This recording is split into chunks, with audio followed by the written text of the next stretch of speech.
الدكتور محمد مرسي عيسى العياط 13 مليون.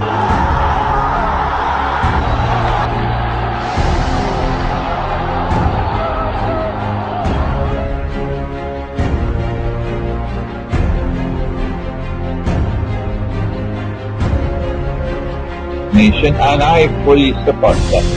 I fully support them. But what the Ikhwan al-Muslimun did in Egypt was what we may call a faux pas. They made a terrible blunder. An absolutely terrible blunder. And the blunder is of such magnitude, Morris, that I don't think that Morsi can survive in Egypt. No. الإعلام الدستوري الجديد الذي اختاره الرئيس المصري محمد مرسي أثار غضب آلاف المصريين الذين احتشدوا يوم الجمعة في عدة مدن مصرية. إعلان دستوري! إعلان دستوري! الإعلان الدستوري مرسي عايز يهد الدولة وعايز يفككها وخلاص أعلن حرب أهلية. أنا بتخانق مع أخويا في الجامع. غريبة جدا، يعني هو كده أخذ بإيده كل السلطات، تنفيذية، تشريعية، قضائية كمان، ما حدش هيسمح بهدم القضاء. الشعب يريد إسقاط النظام. الشعب يريد إسقاط النظام.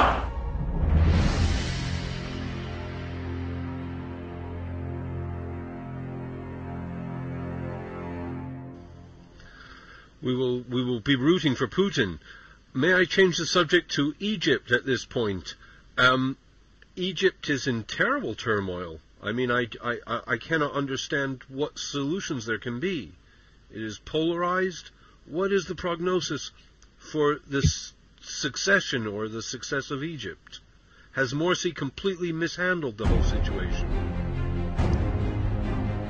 He has a temporary respite in that the organization of Islamic State, which chose for themselves a very curious name, Organization of the Islamic Conference. It was actually chosen in French, L'Organisation de la Conférence Islamique, and that was then translated to English as the Organization of the Islamic Conference.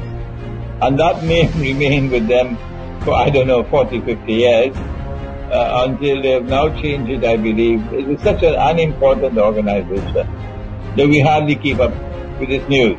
I think the new name is Islamic Organization of Islamic Cooperation, OIC. This organization met in a summit conference in Cairo over the last few days. And Morsi, acting as host, was able to reap some political dividends from the assembly of all of these heads of state. Most of them didn't come, but many of them were there.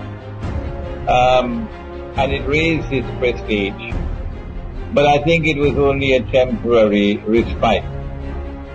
And then once the conference is over, the conference just ended, and the guests have returned to their homes, then the Egyptian people are going to be back again on the streets, venting their rage and their righteous indignation, and I fully support them.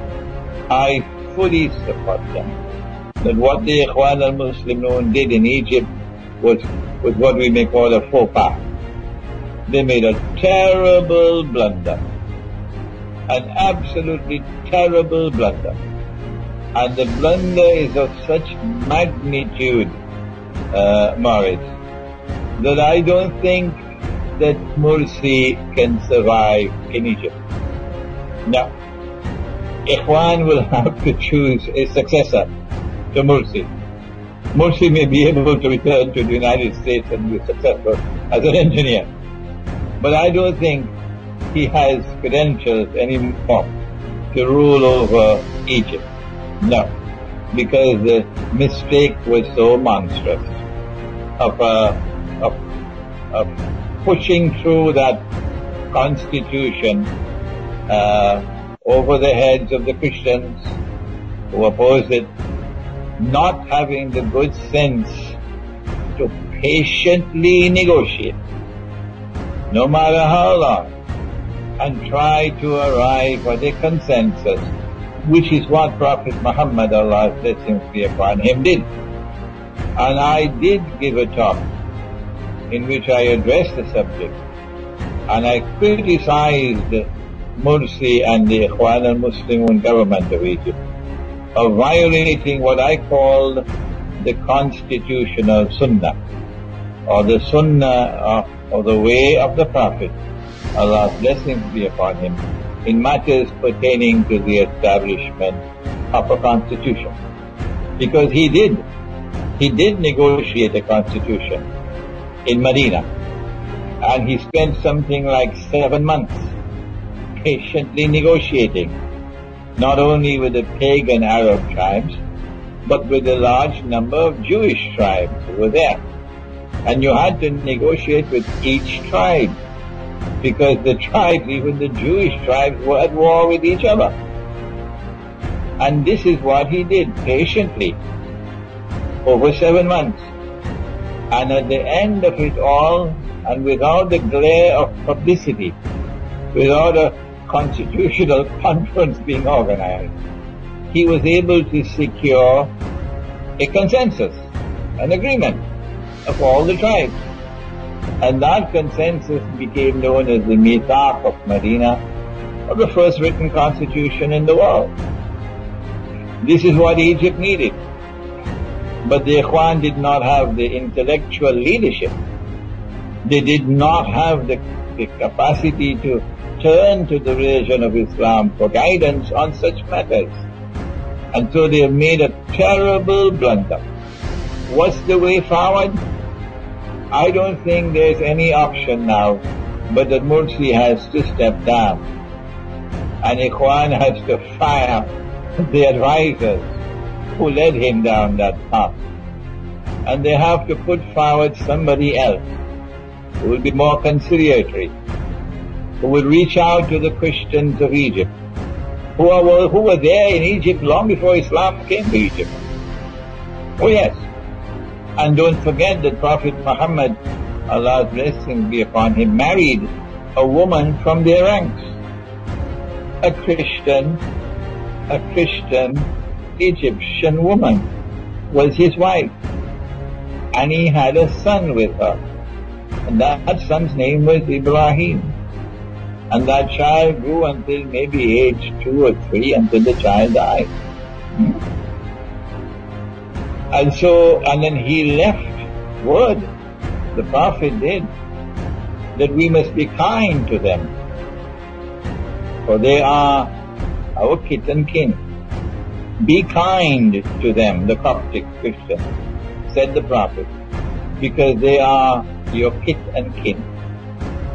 And so the way forward, and I'm sure that Morsi is not going to like this, but I hope that Ikhwan is listening to me. The way forward will be that Morsi be asked to step down, and that Ikhwan puts forward someone else. I don't know what's the constitutional mechanism for it. We'll have to look at the Egyptian law. And Ikhwan puts someone else who has more wisdom, who has more patience, who is more conciliatory, and try to build the unity of the Egyptian people. What Ikhwan has done is to divide the Egyptian people as they've never been divided ever before in history.